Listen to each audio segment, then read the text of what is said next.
Hello again, everyone. Welcome to the Remnant Forum. I'm your host, Michael Matt.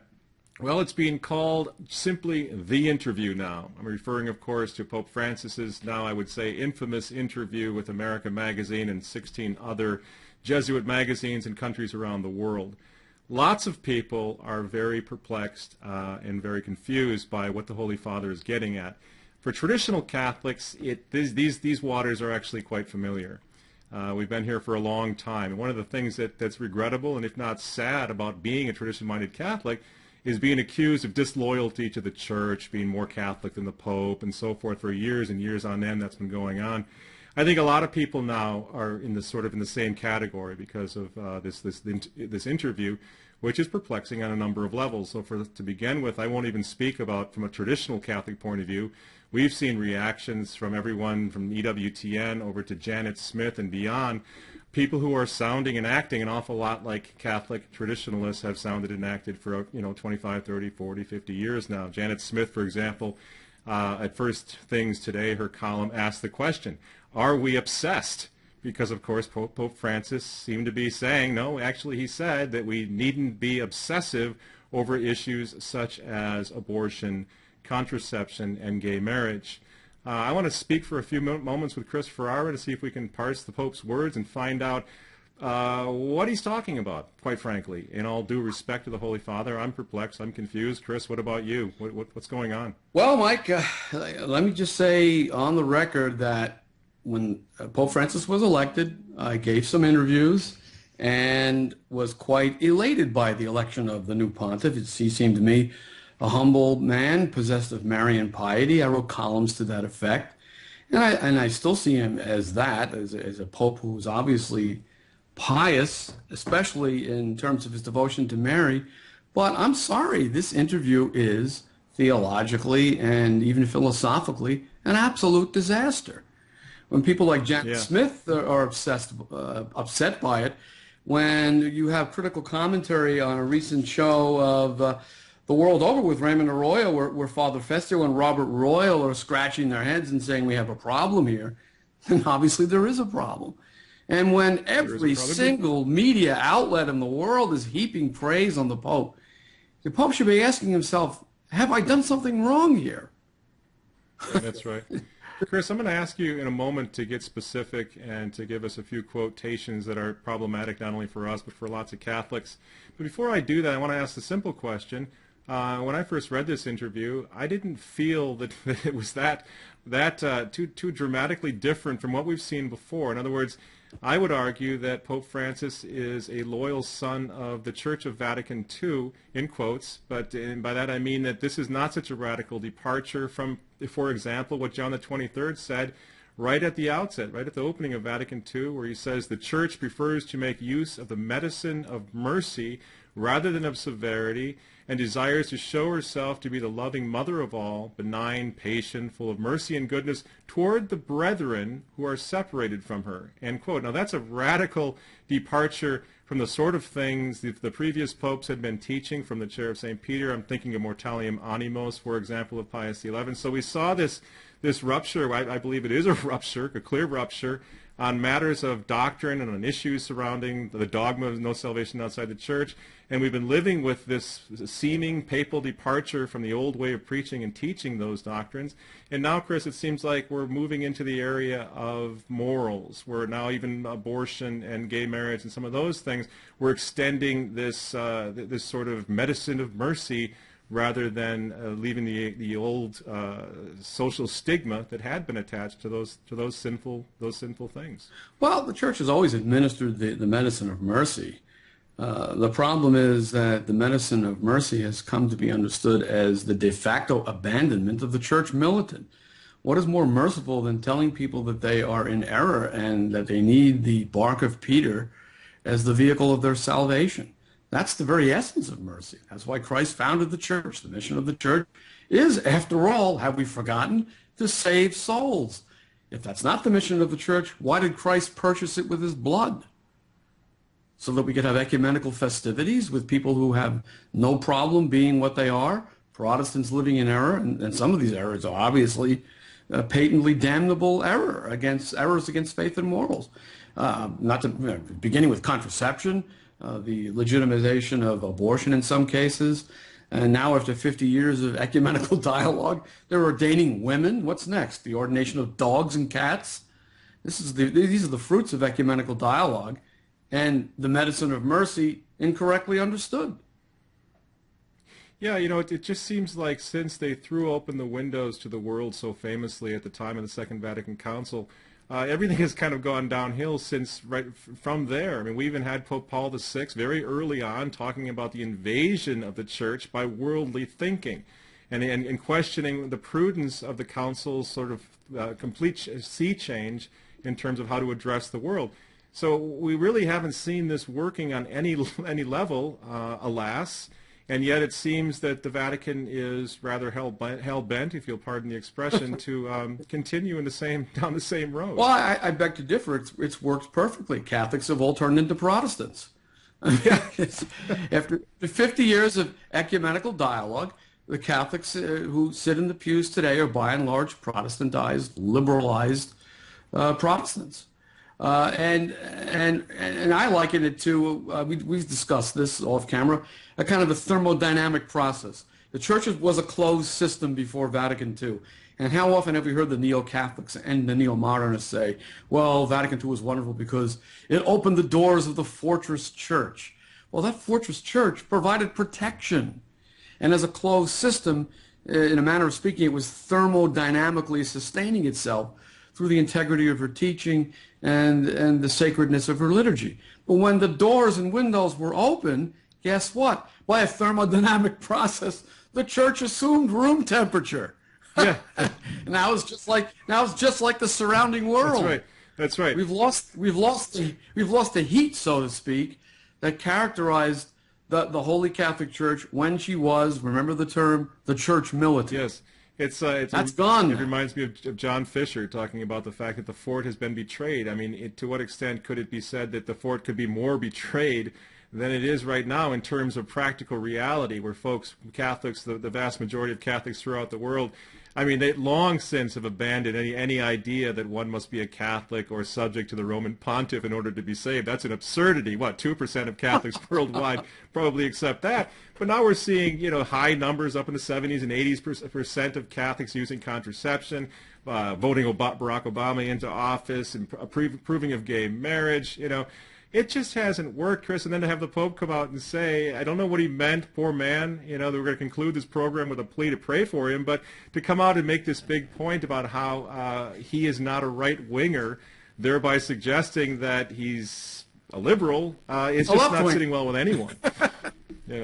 Well, yeah, the reason people are upset about this interview, and I agree with you, it is pretty much in the line of the great renewal of Vatican II, which of course was a great catastrophe. The thing about this interview is not so much that it's in line with this whole new orientation of the church, so-called, but the pointedness with which the Pope made certain remarks. I've isolated no fewer than 22 explosive statements in this interview. And this explains why the world media are just elated over this interview. Let me just take the first one that leaps into view. He says the church sometimes has locked itself up in small things, in little rules. What small things? What little rules? For a pope to make an open-ended statement like that is potentially to indict everything the church teaches. If you're not going to be specific about it, you leave the media to fix their attention wherever they will. What little rules? What little things? Here's another statement. Respecting the church's approach to homosexuals. This is what the Pope said. Religion has the right to express its opinion in the service of the people, but God in creation has set us free. It is not possible to interfere spiritually in the life of a person. Whatever does that mean? Religion doesn't, the Catholic religion does not express an opinion. Catholic religion expresses the revealed truth given to us by our Lord Jesus Christ and entrusted to his magisterium. The Pope teaching ex cathedra or constantly over time, or the Pope teaching in union with a council, or all of the bishops of the world teaching the same thing always and everywhere. So what's, the ordinary what's he magisterium. doing, Chris? I mean, do you think he's just, is this part of sort of the modernist idea of constant and endless dialogue for dialogue's sake? I mean, what is he doing? Because the church has built in things like indefectibility, things like infallible teachings. Is infallible teaching not to be regarded as somehow offensive to the world, and therefore the Catholic Church is going to back away from her own dogma on infallibility? What does this mean? Well, listen to this. I mean, statement number 17 in my enumerated list. If the Christian is a restorationist, a legalist, if he wants everything clear and safe, then he will find nothing. Tradition and memory of the past must help us to have the courage to open up new areas to God. Those who today always look for disciplinarian solutions, those who long for an exaggerated doctrinal security, which he puts in contemptuous quotation marks, those who stubbornly try to recover a past that no longer exists, they have a static and inward-directed view of things. Now, that statement alone provides enough fodder for the media to run with for years. I mean, let's take it one phrase at a time. If a Christian is a restorationist and a legalist and wants everything to be clear and safe, what is the purpose of the Holy Catholic Church if not to make the matters of faith and morals perfectly clear and safe? That's why we have an infallible magisterium. He speaks of exaggerated doctrinal security and puts the word security in contemptuous quotation marks. But the magisterium, when it teaches on matters of faith and morals, is infallible. How much more secure can you be than to have an infallible teacher? And yet he's questioning the very idea of doctrinal security and referring to exaggerated doctrinal security. What does that mean? Yeah. Exaggerated doctrinal security. Then he speaks of trying to recover a past that no longer exists. What is this? Historicism? Does he mean the traditions of the church before Vatican II? Does he mean the liturgy? Does he mean doctrines? What is this past that no longer exists? And if we're going to talk about a past that no longer exists, isn't Vatican II, which happened 50 years ago, part of this past that no longer exists? Maybe we should forget Vatican II. Yeah, you know, it just seems... Instead of stubbornly trying to reclaim it. It seems like he's you know, we always go back to Sister Lucy's diabolical disorientation, but this does seem to be a papal disorientation because he seems to be trying to appeal to the world when, as we both know, Christ himself declared in John 16 that he came to overcome the world, not be open to it. But this openness to the world that the Second Vatican Council in its spirit has for 50 years has been advocating seems to have reduced the church to such a low point that and what you're quoting seems to support this. It's as if the church has reneged on her own claim to be the sole means of salvation. Well, I mean, de facto, obviously, she has. I mean, who can deny it? Just look at the results in terms of the loss of faith among Catholics, their Protestantization, and this constant affirmation by Vatican functionaries from the Pope on down to members of other religions, essentially that I'm okay and you're okay.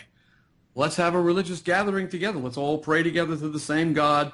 There's no need any longer to tell anyone that his soul is in peril because he's outside the bark of Peter. That's just gone. Who can deny that? Yeah. Now, there hasn't been an official change in teaching, but this is the pernicious thing about the spirit of Vatican II. Without changing a jot or tittle of dogma, the church's entire orientation, they use this word constantly, has been changed attitudinally in terms of practice. So that even though doctrines and dogmas are the same, in the world in which the faith is lived, practically speaking, almost nothing is the same. Yeah. I mean, obviously, some things are the same. I mean, you can still find these traditional things if you look for them, but programmatically, everything has changed in the church. You'd have to be deaf, dumb, and blind not to know that. Well, yeah, even externals. Whatever happened to the traditionally habited nuns? Whatever happened to the Latin Mass? What happened to priests that dressed like priests?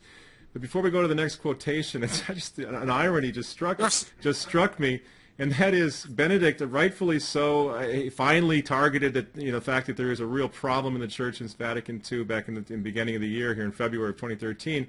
And he talked about this media council, Chris, which is really interesting. I mean, I think we would all agree that the media did play a part. But then he himself Benedict, of happy memory as far as Pope is concerned, he himself gave an interview which was exceedingly problematic to Peter Seawald back in 2010. And now we have Francis doing the same thing. In other words, how can you blame the media for driving this thing when the popes seem to be now entering into this unprecedented sort of attitude where the press is concerned, to be granting these interviews which are so problematic? And what traditional Catholics are begging the Holy Father to do is go back to the traditional way of teaching, which is not so easily misunderstood and exploited by the media. Use the motu proprio, use the encyclical, use the official text of the Church and the official teaching arm of the Church. These media interviews are turning out to be nothing short of cataclysmic for the Church in the modern world. Absolutely. The world's media is not to be blamed for taking these tidbits that the popes hand them on a silver platter and running amok with them. As I say, there are at least 22 statements in here that are mind-boggling. And that's why people like Janet Smith, whose loyalty to the papacy can hardly be questioned, and Robert Royal and Father Fessio and EWTN are openly expressing their perplexity and even alarm about this interview. You know, one thing disturbs me in particular: Pope Francis's apparent obsession, to use his own word, with the homosexual question. I mean, he's asked a general question during the interview about people living in irregular situations, such as divorced and remarried people, and what should a confessor do about that? And here's what he said. A person once asked me in a provocative manner if I approved of homosexuality. I replied with another question. Tell me, when God looks at a gay person, does he endorse the existence of this person with love or reject and condemn this person? That's not the issue. No, it sure isn't. And what does it mean to say that God endorses the existence of this person? He endorses the existence of everything he has created. The issue is one of sin. These people are engaging in what the Church used to call a sin that cries out to heaven for vengeance, one of the 7 sins that cry out to heaven for vengeance. Sodomy. And so the Pope, instead of discussing the question put to him, talks about God endorsing the existence of this person. How is the media going to interpret this other than as a suggestion that God is not terribly troubled by the way they live their lives? Yeah. He's endorsing their existence. That's right. Let's not fret about their sodomitical relations. I mean, how could the media take it any other way? Have you seen a clarification from the Vatican that the Pope didn't mean to suggest that we're putting the issue of the sin of sodomy on the back burner and just dealing with gay people as if they were like any other sinner in a parish? No, and that's just it. And it's not, we're not singling out homosexuality. The sin might be heterosexual masturbation or infidelity. Whatever the sin is, Holy Mother Church, italicized and underlined in bold, Mother, has for 2,000 years been caring for the sinner, while at the same time leaving attached the stigma to the sin, so that in compassion and charity a person can move away from the sin, which is not only going to jeopardize his everlasting soul or his immortal soul, but also jeopardize his happiness in this world. This is just basic Catechism 101. And Francis again seems to be coming out and saying, a la Cardinal Dolan and the others, I can put this in a way that the media will appreciate. They will accept it from me. Well, would that it were so, Chris, but I really don't honestly think that it is. I don't think that the media were receptive to Jesus Christ in the way he put this. As a matter of fact, they put him on the cross the first time around, and that's where we're heading now. And I just think it's really, really unfortunate, to say the least, that this method is being attempted, and it just continues to fail to impress. You can't appease the world. You can't meet them halfway. The media wants the Catholic Church to either shut up or change her doctrine. That's it. And they don't seem to get that, or they do get it and are preparing to change the doctrine. Please God, may it never happen. But that's the way it seems. The Church is never going to make friends with the world. The Church will overcome the world, and that's what Christ said. I have overcome the world. That's the mission of the Church, not to befriend the world. The world as it is presently constituted is dominated by powers and principalities that despise the Church and seek her destruction. Every pope before Vatican II recognized this. Here's a statement by Pius XII. In 1949, we are overwhelmed with sadness and anguish, seeing that the wickedness of perverse men has reached a degree of impiety that is unbelievable and absolutely unknown in other times. And then in 1950, only 12 years before Vatican II, or actually 1951, 11 years before the council, he said, "You are well aware, venerable brethren, that almost the whole human race is today allowing itself to be divided into two opposing camps, for Christ or against Christ. The human race is involved today in a supreme crisis, which will issue in its salvation by Christ or in its destruction." Evangelii Praeconis, 1951. Yeah. What happened? Yeah. This realism about the state of the world and its perennial opposition to the church was suddenly replaced after Vatican II by a quite mysterious, and I would have to say, fatuous optimism. Yeah.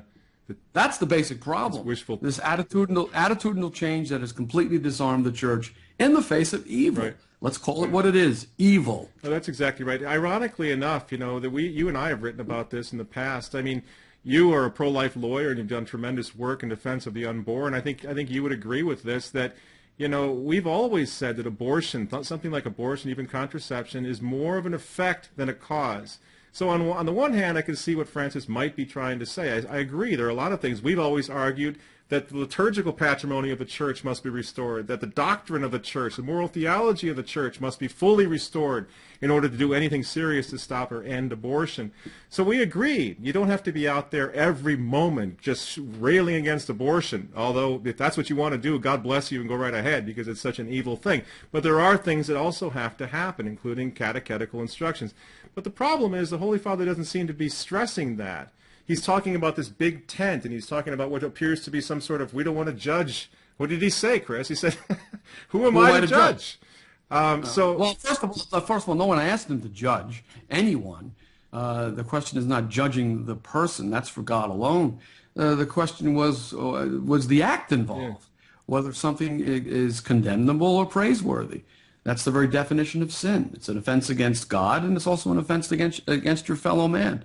No, this idea that you're judging the person when you judge the sin, that's sophistry. The church has never taught anything other than the famous dictum, judge the sin, not the sinner. But that points me to this other quote in this explosive interview. "We cannot insist," says Francis, "only on issues related to abortion, gay marriage, and the use of contraceptive methods." 2 points to make. Obviously, the church doesn't only insist on those things. And secondly, as a priest I know has noted, church hasn't even mentioned these things for the most part. That's it. At the parish level, the only clerics who have mentioned these things are certain bishops, Pope Benedict and John Paul II. No, that's it. Pope Benedict and John Paul II were constantly talking about the scourge of abortion and gay marriage. So what is Francis doing here? Is he condemning his predecessors? Is he suggesting they're obsessive? Well, I would say probably not. But when you say this kind of thing to the press, not ad infra to your fellow Catholic, when you give this to the press, what did you think they were going to do with this statement? That's right. They were going to say what they've been saying in headlines all over the world. Pope says church obsessed with abortion, gay marriage, and contraception.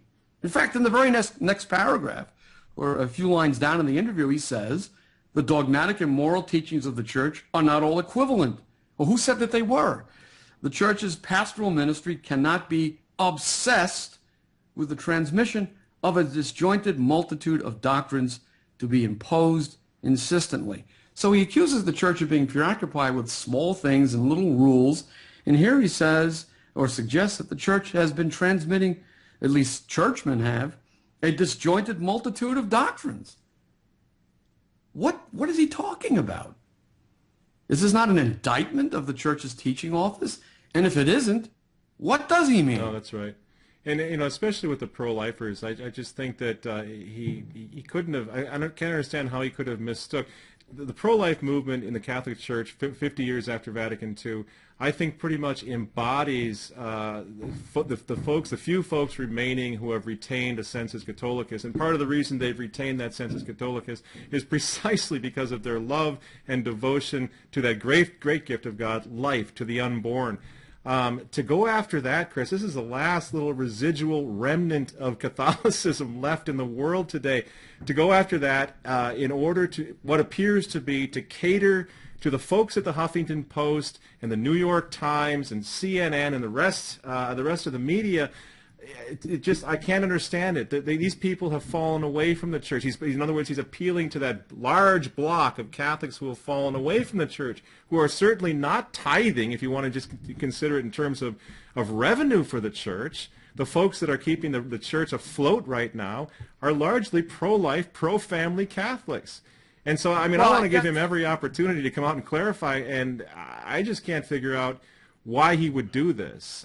Well, first of all, a clarification is problematic because there are, at least by my reckoning, 22 statements in this one interview of 12,000 words that would have to be clarified. But let's just assume the Pope had no intention such as what you've described. Nevertheless, when you put the Church's teachings on contraception, gay marriage, and abortion anywhere near the word obsessed in a papal interview, what do you think the press is going to do? And that's exactly what happened here. I mean, in close proximity are the concepts of an obsession, of which he accuses the church or churchmen, I'm not sure which, and contraception, abortion, and gay marriage. 2 + 2 = 4 in the minds of the press. The Pope is saying we're obsessed with moral teachings. And then he goes on to say, and this is astonishing to me, we have to find a new balance. Otherwise, even the moral edifice of the church is likely to fall like a house of cards, losing the freshness and fragrance of the gospel. This is all in the sequence of the interview, where first he talks about abortion, gay marriage, and contraception.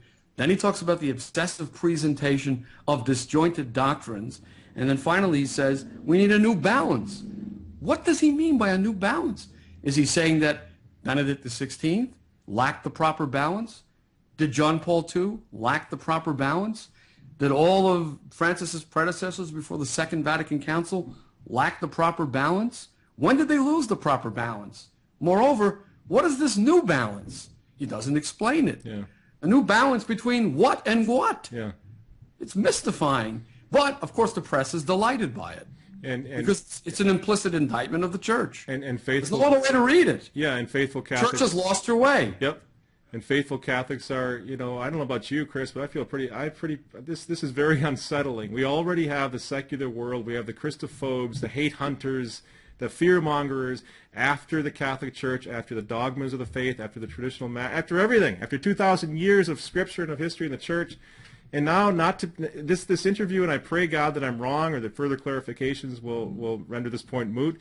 But it seems like it's going to be a little difficult now for us to turn to our Father in Rome when they really do ratchet things up against priests and against Catholics for maintaining the traditional moral theology, for example, on marriage and abortion and so forth.